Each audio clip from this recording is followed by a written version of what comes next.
Lord, papagningasin mo pa po ang liwanag ng buhay ko.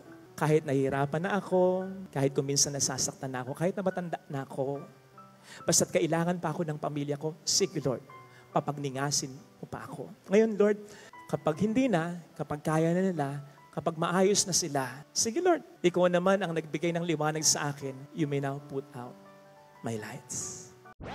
Sa Negros Occidental ay mayroong isang chapel doon na nabansagang the chapel or the Church of the Angry Christ. Ang kapilya o simbahan ng galit na Kristo. Ang dahilan ay dahil sa may sanctuary niya, sa may bandang altar, may painting depicting Jesus as seemingly angry.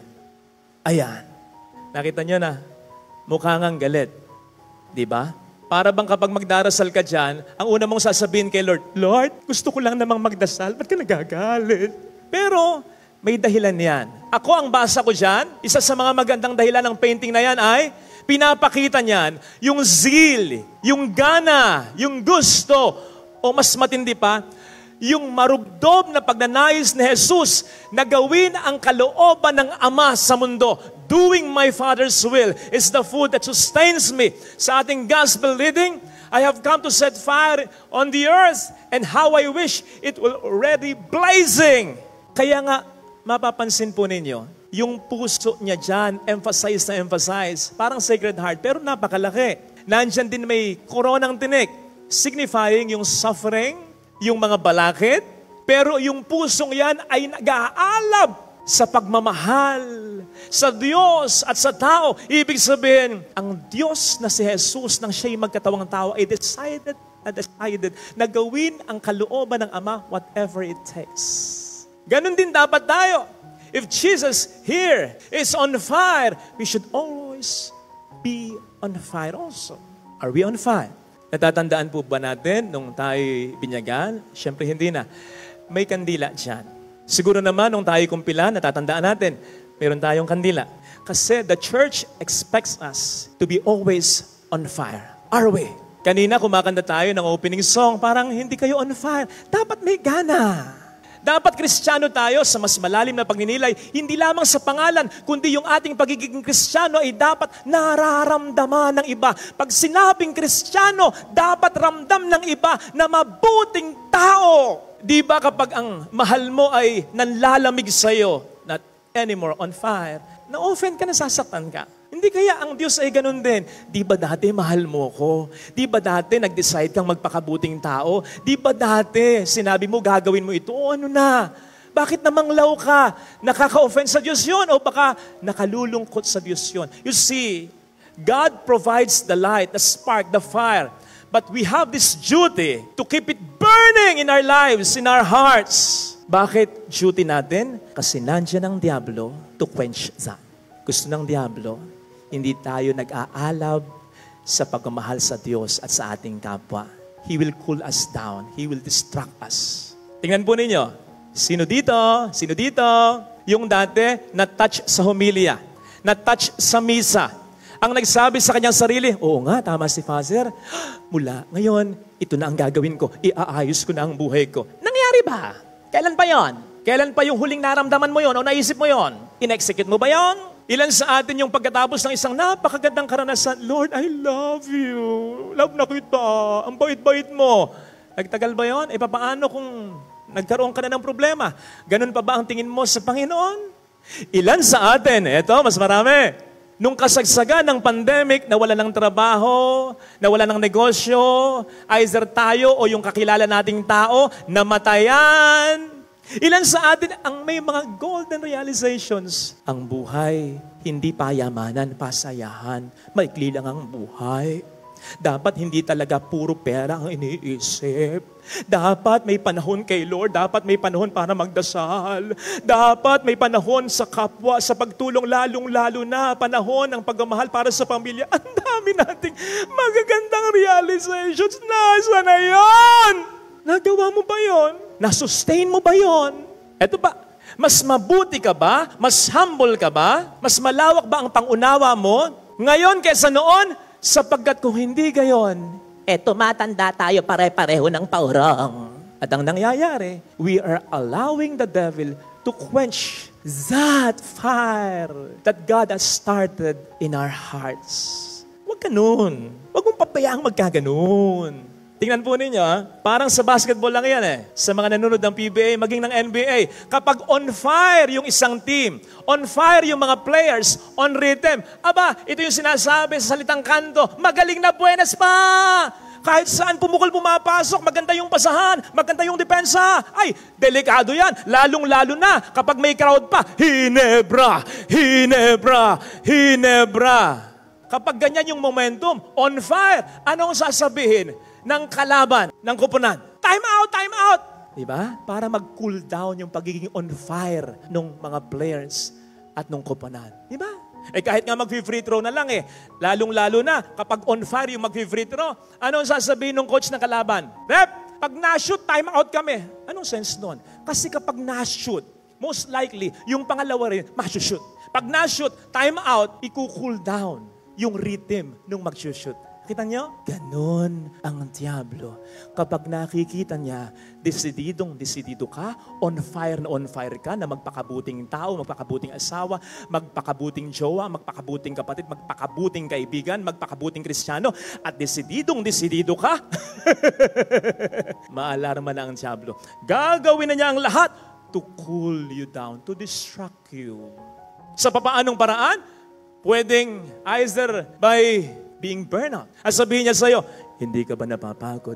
Hindi ka ba nahirapan? Lagi na lang ikaw. Ano ang bag nila? Wala. Pwede ba yun? Isipin mo muna ang sarili mo. Magtira ka sa sarili mo.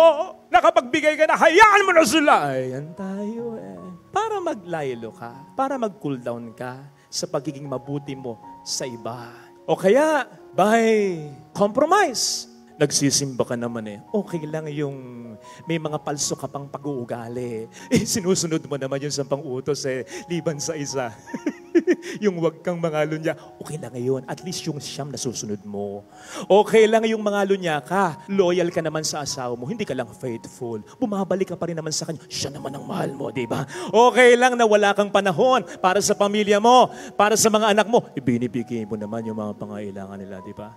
Okay lang yun. Compromise. Para hindi mo ibibigay yung the best mo. Minsan sasabihin sa akin ng diablo, lalong-lalo na kung ilang oras na, ilang araw na wala pa akong maisip na humilya. Father Fidel, di ba 3 years ago, yan din naman ang gospel, ulitin mo na lang yung 3 years ago. So ang gagawin ko, pag inulit ko yon, hindi ko na maibibigay yung the best ko. Alam po ba ninyo, looking back, may records ako Kapag pinipilit ko talaga na magdasal at mag-come up with another meaningful homily, mas maganda yung homily ko ngayon kesa noon. Ano ba? Ang gagawin ng diablo, to cool you down, bibigyan ka ng mga problema. Katulad ng ginawa niya kay Job. Napakabuting tao ni Job. Binombard niya ng mga problema. Para pag naranasan mo yung problema sa negosyo, sa trabaho, either napakahirap o napakabigat, or either sa pamilya mo pa nangyari, yung bang napaka-intense ng problema na kapag naranasan mo ay masasabi mo yung expression, Brad, para akong binuhusan ng malamig na tubig. Hindi ba? Kapag binuhusan ka ng malamig na tubig, natutulala ka, napipigilan ka, nag-cool down ka. Yan ang gagawin ng diablo. Huwag mong pabayaang magkaganon. Balik tayo sa analogy ko. Di ba kapag on fire yung mga players, magta-time out yung kalaban. Nako! Hindi mag-give in sa dirty tactics ng kalaban yung on fire ng mga players na yan. Kahit mag-time out yung kalaban, hindi mag-cool down yan. Pag upo na yan sa bench, game face pa rin yan. Beast mode. Come on. Hindi yung pag-time out, picture, hindi. Naka-focus pa rin yan. Baka nga hindi pa umupo yan Ganyan lang ng ganyan yan. O pag umupo yan, may mag-warm up na dyan. O kaya, to keep them warm, o kaya may magkokondisyon ng katawan. Alam niyo yun? Yung crowd, kahit time out, Hinebra. Para hindi mag-cool down. Yung mag-free throw na nakashoot ng isa, pupunta na agad sa free throw line yan. Hindi pa nagsisimula. Magaganyan-ganyan na yan. Diba? To regain his composure. To regain his fire. Na nandi-distract nung kalaban. Ganon kapatid ang gawin mo. Kapag desididong-desidido ka na magpakabuting tao, ano man ang distraction ng demonyo, ituloy mo sapagkat hindi ka i-distract ng diablo kung hindi siya natatakot sa iyo. Alam niya na kapag nagtuloy-tuloy yung mabuting plano mo, yung tuloy-tuloy yung pagiging mabuting tao mo, Kahit demonyo siya, hindi niya ma-handle yung heat of God's love na ibibigay mo sa iyong kapwa-tao, lalong-lalo na sa pamilya mo. Kaya ituloy mo. Do not cool down. Do not back down. Do not settle down. Lalong-lalo na kung hindi pa tapos yung laban. May mga pagkakataon naman na parang napaka-dry. Yung bang ginagawa mo ang lahat, hindi nila nare-recognize, hindi ka nila napapahalagahan, ginagawa mo na ang manang lahat, pero parang walang magandang resulta. Nagdadasal ka, pero parang dry. Parang hindi siya nakikinig sa yung mga sinasabi sa kanya. Parang ang layo-layo niya. Kapatid, again, ituloy-tuloy mo lang. Tandaan mo, kahit mga dry moments yan, to remind you, dry leaves, dry woods, burn best. Kapag tuyo ang dahon, kapag tuyo ang kahoy, mas lalong mag-aapoy. Kapatid, kahit mga pagsubok na yan ay nararamdaman mo, ituloy mo yung pagiging desidido mong magpakabuting tao. And I assure you, wala nang makapapigil pa dito kahit ang demonyo. Do not give up. 2 Sundays ago, di ba, may naikwento ako sa inyo. Ito'y tungkol sa pamilya na namatayan ng asawa at ng ina. Isa lang yung namatay. It's just that, asawa sa kabiyak niya, ina para sa mga anak nila. Okay? Ito yung sinabi kong pamilya na napayuhan ko at nasabihan ko, huwag kayong mag-alala. Kahit masakit ito, kakayanin ninyo kasi mayaman kayo. Hindi sa pera, kundi sa pagmamahal sa Diyos at sa isa't isa. Very close sila. Kamamatay lang nung taong sinasabi ko, wala pang 2 months ha. Nung Wednesday, namatayan uli sila. This time, yung nanay nung nabiyudo at yung lola, therefore, ng mga anak niya. Hindi ko masyadong inaalala yung mga anak niya and therefore, yung apo nung namatay. Kasi may sarili-sariling pamilya yun. May sarili-sariling anak yun eh. Kaya kahit wala pang 2 months, 2 yung namatay sa kanila, yung nanay nila at yung close sa kanilang lola, hindi nila masyadong iindahin yun eh. May pamilya sila eh. Ang inaalala ko, yung nabiyudo. Sapagkat wala pang 2 months, 2 mahalagang babae ang nawala sa kanyang buhay. Yung nagbigay sa kanya ng buhay at yung nakasalo niya, hindi sila 2, kundi isa sa buhay ang kanyang asawa. Imagine that. Eh araw-araw pa naman makikita mo, nasa sementeryo, dinadalaw ang misis niya kapag kumakain daw yan. Kapag silang pamilya ang kumakain, kasama ng mga anak niya, may bakanting upuan sa tabi niya, pinaghahain niya ang misis niya. Kahit ito yung sinasabi ko sa inyo, nasabi niya sa misis niya, alam mo, hindi kita niloko. Ikaw lang ang babae sa buhay ko. Ito yung araw-araw makikita mo ang post sa FB. Picture nilang mag-asawa, of course, nung ito'y buhay pa. O kaya, mga standi ng asawa. May standi sa opisina, may standi sa sementeryo, may standi sa bahay. Para nakikita yung asawa. Ganon niya kamahal ang asawa niya. Tapos sa araw-araw, iba't ibang mga messages na nakapost sa FB. Minsan ang textan o ang FB post niyan, nabasa ko, each day passes by, each night I cry. Nung isang araw naman, the tears in my eyes I can wipe away. But the pain in my heart will forever stay. Nung isang araw, ang sabi niya sa post niya, the most difficult in life is to find someone you cannot live without. And then suddenly, living your life without them in your life. Mga messages na nagpapatunay, he's not okay. Tapos, namatay naman ngayon ang kanyang nanay. Ang bigat nun. Kaya sa isang message na text ko sa kanya, sabi ko, I'm sorry for the sad and bad things that happen in your life, but please, do not give up.